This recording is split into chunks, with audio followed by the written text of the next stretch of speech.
तो hello guys, मेरा नाम है प्रिंस और आप देख रहे हैं एनिमे समीक्षा। चलिए वीडियो को शुरू करते हैं। तो एपिसोड की स्टार्ट में हम देखते हैं कि कुनोन मिरिका के लिए लेटर लिख रहा होता है और लेटर में वो लिखता है कि मुझे यहाँ पर आए हुए 1 महीने से ज्यादा हो गया है और अब मुझे स्कूल लाइफ की आदत होने लगी है और मैंने एक फीमेल फ्रेंड भी बनाई है। फिर वो कहता है कि एक्सपीरियंस गेन करने के लिए और तुम्हारे लिए वर्दी जेंटलमैन बनने के लिए मैं काफी हार्ड वर्क कर रहा हूँ। फिर अगले सीन में हम कुनोन को ग्राउंड में रिया के साथ देखते हैं और हम देखते हैं कि रिया उड़ने की प्रैक्टिस कर रहा होता है और कुनोन वहाँ पर भी लेटर ही लिख रहा होता है। तभी हम उसके सामने उस एबिलिटी फैक्शन की लड़की इलिया को देखते हैं और वो कुनोन को अपना इंट्रोडक्शन देकर उससे पूछती है कि क्या तुम हमारी फैक्शन को ज्वाइन करना चाहोगे। हम देखते हैं कि उसको देखकर रिया उस पर फिदा हो जाता है और उसे वो काफी ज्यादा क्यूट लग रही होती है। फिर कुनोन उस लड़की से कहता है कि मैं तुम्हारी फैक्शन से ज्यादा तुम में इंटरेस्टेड हूँ, तो क्या ज्वाइन करने का ये रीजन सही रहेगा। मतलब कि वो उसको हाँ बोल देता है तो इलिया उसे थैंक यू बोलकर वहाँ से चली जाती है। फिर रिया कुनोन को बताता है कि रैशनैलिटी, एबिलिटी और हार्मनी इन तीनों फैक्शन में कॉन्फ्लिक्ट रहता था। तभी कुनोन उससे हल्का सा ऊंचा उड़ने के लिए कहता है तो वह थोड़ा सा ऊंचा उड़ने लगता है और फिर रिया कुनोन को बताता है कि लेकिन उन्होंने अपने कॉन्फ्लिक्ट को फ्रेंडली राइवलरी बना लिया है। फिर हम देखते हैं कि वहाँ पर हार्मनी की एक लड़की एल्वा बैगलाइट आ जाती है और वो भी कुनोन को अपना इंट्रोडक्शन देकर उससे पूछती है कि क्या तुम हमें ज्वाइन करना चाहोगे। हम देखते हैं कि वो भी रिया को काफी ज्यादा ब्यूटीफुल लग रही होती है और उस पर भी वो फिदा हो जाता है। फिर कुनोन एल्वा से कहता है कि प्रिंसेस ऑफ मूनलाइट जैसा तुम चाहती हो वैसा ही होगा।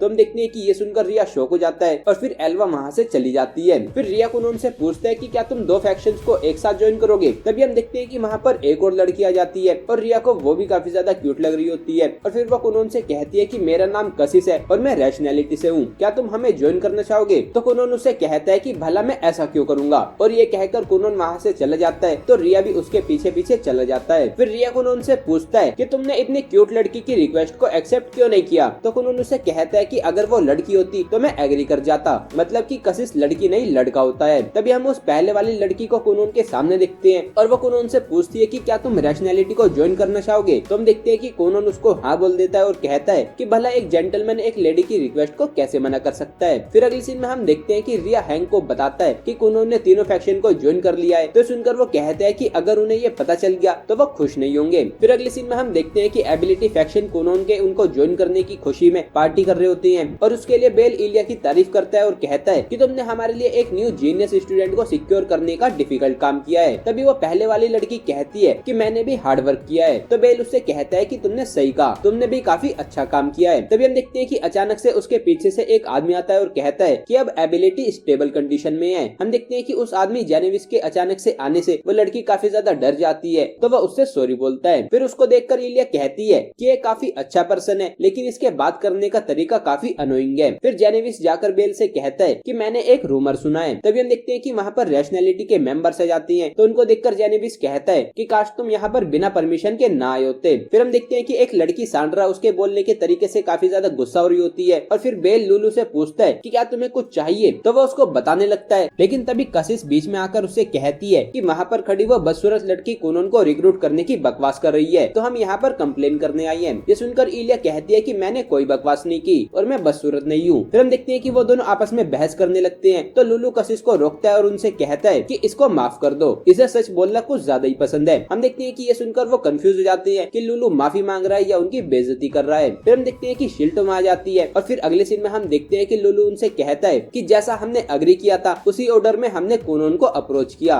लेकिन उसने तीनों फैक्शन को ज्वाइन करने के लिए हाँ बोल दिया है। हम देखते हैं कि ये सुनकर बेल शॉक हो जाता है और कहता है कि लगता है कि वो कुछ अलग ही लेवल का बंदा है। फिर सीन चेंज होता है और अगले सीन में हम मिरिका के सामने एक बियर को देखते हैं और फिर उसके साथी उसे वहाँ से भागने के लिए कहते हैं तो मिरिका भागने से मना कर देती है और कहती है कि यहाँ से आगे एक विलेज है इसीलिए मुझे इसको यहीं पर रोकना होगा। तभी हम देखते हैं कि वो बियर मिरिका पर अटैक करके उसके हाथ से उसकी स्वॉर्ड को दूर गिरा देता है और फिर तभी वो मिरिका पर भी अटैक करने जाता है लेकिन फिर तभी हम देखते हैं कि उसके पीछे से लाइले आकर उस बियर को मार देता है। हम देखते हैं कि ये देखकर मिरिका खुश हो जाती है और फिर लाइले उससे कहता है कि तुम बहादुर हो, वाइल्ड बियर के वाइस कैप्टन से मैं यही एक्सपेक्ट करता हूँ। तो वो कहती है कि नहीं, मुझे अभी भी काफी कुछ सीखना है। फिर अगली सीन में हम देखते हैं कि अब शाम हो चुकी होती है और मिरिका कासल में वापस आ जाती है तो उसकी मेड लोरा उसका वेलकम करती है। फिर लोरा मिरिका को बताती है कि आपको सीनियर स्कूल फॉर नोबल से फाइनल एग्जाम के रिगार्डिंग एक लेटर आया है। फिर लोरा कहती है कि आपके लिए एक और लेटर भी आया है और हम देखते हैं कि मिरिका समझ जाती है कि वो लेटर कुनोन की तरफ से होता है और इससे वो काफी ज्यादा खुश हो जाती है। फिर मिरिका काफी एक्साइटमेंट से कुनोन का लेटर पढ़ती है और हम देखते हैं कि वो काफी ज्यादा खुश होती है। फिर वो पढ़ती है कि कुनोन काफी सारे मैजिक के एक्सपेरिमेंट्स कर रहा होता है जैसे कि बेकन मेकिंग एक्सपेरिमेंट और फिर तभी हम देखते हैं कि मेरिका पढ़ती है कि कोनोन ने एक फीमेल फ्रेंड भी बनाई है और ये पढ़कर वो काफी ज्यादा शॉक हो जाती है। लोरा उससे कहती है कि वो उसकी क्लासमेट होगी तो परेशान होने की कोई बात नहीं है, लेकिन हम देखते हैं कि मेरिका फिर भी परेशान हो रही होती है। फिर अगली सीन में हम देखते हैं कि रिंको कोनोन से कहती है कि मैं एक house hold account book start करना चाहती हूँ जिसमें सभी इनकम और एक्सपेंसेस के रिकॉर्ड्स होंगे। फिर वो कोनोन से पूछती है कि जो पैसे आप स्कूल से कमाते हो आप उनका क्या करते हो, तो कोनोन कहता है कि मैं उन्हें ड्रॉअर में डाल देता हूँ। फिर रिंको कहती है कि जो भी सामान आप खरीदते हो जैसे कि सीड्स और मीट तो उनकी रिसिप्ट कहाँ पर है, तो कोनोन कहता है कि मेरे पास रिसिप्ट नहीं है लेकिन मैंने सभी इनकम और एक्सपेंसेस को लिखा हुआ है। तो फिर रिंको कोनोन से उसे वो दिखाने के लिए कहती है, लेकिन हम देखते हैं कि कोनोन को नहीं पता होता कि उसने उनको कहाँ पर रखा है। तो सुनकर रिंको उस पर गुस्सा हो जाती है और उससे उन रिकॉर्ड्स को ढूंढने के लिए कहती है। फिर अगले सीन में हम कोनोन को स्कूल की तरफ जाते हुए देखते हैं और टाउन के लोग उसको हेलो बोल रही होती है तो वो भी उनको हेलो बोलता है। फिर हम कोनोन को स्कूल में देखते हैं और फिर वो एक रूम में आ जाता है जहाँ सेंट बैठे हुए सैंडविच खा रही होती है और कोनोन को उसके सैंडविच के बेकन की काफी अच्छी खुशबू आ रही होती है। तभी हैंक और रिया वहाँ जाते हैं और हैंक कोनोन को बताता है कि कल रात मुझे उन्हें बनाने का आइडिया आया और सुबह मैंने उन बेकन्स को बना भी दिया। फिर रिया उससे कहता है कि लेकिन अभी इन सब बातों का टाइम नहीं है, तुम्हें छिपना होगा, तीनों फैक्शन के सीनियर्स तुमको ढूंढ रहे हैं। तभी हम देखते हैं कि वो सीनियर्स वहाँ पर आ जाते हैं और वो काफी ज्यादा गुस्सा होते हैं और फिर वो कोनोन से उनके साथ चलने के लिए कहते हैं। लेकिन फिर अगले सीन में हम देखते हैं कि पहले कोनोन सैंडविच खाता है और वो सभी गुस्से में कोनोन का वेट कर रही होती है। फिर हम देखते हैं कि कोनोन को वो सैंडविच काफी ज्यादा पसंद आता है और फिर सेंट कहती है कि ये स्मोक्ड फिश भी काफी अच्छी है, तो कोनोन कहता है कि हाँ वो भी काफी टेस्टी है। फिर वो कहता है कि लेकिन ओशन यहाँ से काफी ज्यादा दूर है तो हमें फ्रेश फिश नहीं मिलती। ये सुनकर सेंट कहती है कि कितनी बुरी बात है। फिर सेंट कहती है कि लेकिन क्या यहाँ पर फ्रेश वाटर फिश को फार्म नहीं किया जा सकता, तो कोनोन उससे कहता है कि पता नहीं और फिर वो कहता है कि उसके लिए तुम्हें लाइब्रेरी में रिसर्च की रिपोर्ट्स देखनी चाहिए। फिर हम देखते हैं कि उनके आपस में बात करने से वो लड़कियां काफी ज्यादा परेशान हो रही होती है। तो फिर अगले सीन में हम देखते हैं कि वो कोनोन को पकड़कर अपने साथ ले जा रही होती है और फिर हम देखते हैं कि वो उसे एक कासल में ला रही होती है। तो उसको देखकर कोनोन कहता है कि मुझे नहीं पता था कि यहाँ पर कासल भी है। फिर हम देखते हैं कि वो लड़कियां कोनोन को उस कासल में ले आती है और हम देखते हैं कि वहाँ पर तीनों फैक्शन के रिप्रेजेंटेटिव्स होते हैं। फिर बेल कोनोन को अपना इंट्रोडक्शन देता है और बताता है कि हम इस कासल को बेस के लिए यूज करते हैं। फिर कोनोन भी उसको अपना इंट्रोडक्शन देता है और फिर हम देखते हैं कि कोनोन को उसके सिर के ऊपर एक काफी बड़ी बॉल दिख रही होती है और उसको देखकर कोनोन मन में सोचता है कि मुझे लगता है कि ये काफी बड़ा क्रीचर है लेकिन पक्का नहीं पता। फिर लुलू उसको अपना इंट्रोडक्शन देता है और कहता है कि मैं रैशनैलिटी का रिप्रेजेंटेटिव हूँ और फिर तभी हम देखते हैं कि कोनोन को उसके ऊपर एक काफी बड़ा डार्क ट्री दिख रहा होता है। फिर शिल्टो भी कोनोन को अपना इंट्रोडक्शन देती है और बताती है कि वो हार्मनी की रिप्रेजेंटेटिव है और फिर हम देखते हैं कि कोनोन को उसके ऊपर काले बादल दिख रहे होते हैं। फिर कोनोन शिल्टो से कहता है कि मैं काफी समय से तुमसे मिलना चाहता था, क्या तुम मेरे साथ टाइम स्पेंड करना पसंद करोगी। हम देखते हैं कि ये सुनकर सांड्रा गुस्सा होकर उसे कहती है कि क्या तुम्हें अपने सिचुएशन के बारे में पता भी है, ये सब तुम्हारी गलती है, तुम्हारी वजह से तीनों फैक्शन के बीच में फाइट होने वाली है, तो अब तुम इसको कैसे ठीक करोगे। कोनोन उसे कहता है कि मेरी वजह से फाइट मत करो और तभी हम देखते हैं कि कोनोन को सांड्रा के चारों तरफ फिश दिख रही होती है तो वह सोचता है कि शायद इसके पास वाटर एट्रीब्यूट होगा। फिर कोनोन उसे कहता है कि जो मैजिक तुम यूज करती होगी पक्का वो काफी अमेजिंग होगा, तो क्या तुम मेरे साथ मैजिक के बारे में बातें करना चाहोगी। हम देखते हैं कि ये सुनकर बेल हंसते हुए कहता है कि इसे वुमेन में काफी इंटरेस्ट है और वुमेन के सामने ये वीक है। फिर लुलू कहता है कि लगता है कि शिल्टो के थ्रू इससे बात करना ज्यादा फास्ट रहेगा। फिर हम देखते हैं कि वो तीनों कोनोन को अपने साथ ले जा रही होती हैं और तभी हम देखते हैं कि जेनेविस वहाँ पर आकर कोनोन को हाय बोलता है और फिर हम देखते हैं कि कोनोन को जेनेविस के साथ एक इविल स्पिरिट या फिर एक ह्यूमन जैसा कुछ दिखाई दे रहा होता है और उसको देखकर वो काफी ज्यादा डर जाता है। फिर अगले सीन में हम कोनोन को तीनों फैक्शन के रिप्रेजेंटेटिव्स के साथ बैठा हुआ देखते हैं और बाकी के सभी स्टूडेंट्स उनके चारों तरफ खड़े होते हैं। फिर लुलू कोनोन से पूछता है कि तो तुम किस फैक्शन को चूज करोगे। तो फिर हम देखते हैं कि काफी ज्यादा सोचने के बाद कोनोन उससे कहता है कि काफी सारी लड़कियों ने मुझे रिक्रूट किया लेकिन एक को चूज करना मेरे लिए इम्पॉसिबल है, इसीलिए मैं सभी फैक्शन को ज्वाइन करूंगा। हम देखते हैं कि ये सुनकर वो सभी काफी ज्यादा शॉक हो जाती हैं और फिर एपिसोड यहीं पर एंड हो जाता है। तो गाइस ये था episode 12 of Conan the sorcerer that can see. अगर आपको ये वीडियो पसंद आई तो वीडियो को लाइक कीजिए, चैनल को सब्सक्राइब कीजिए, प्रेस कीजिए बेल आइकन को। मैं मिलता हूँ आपसे नेक्स्ट वीडियो में।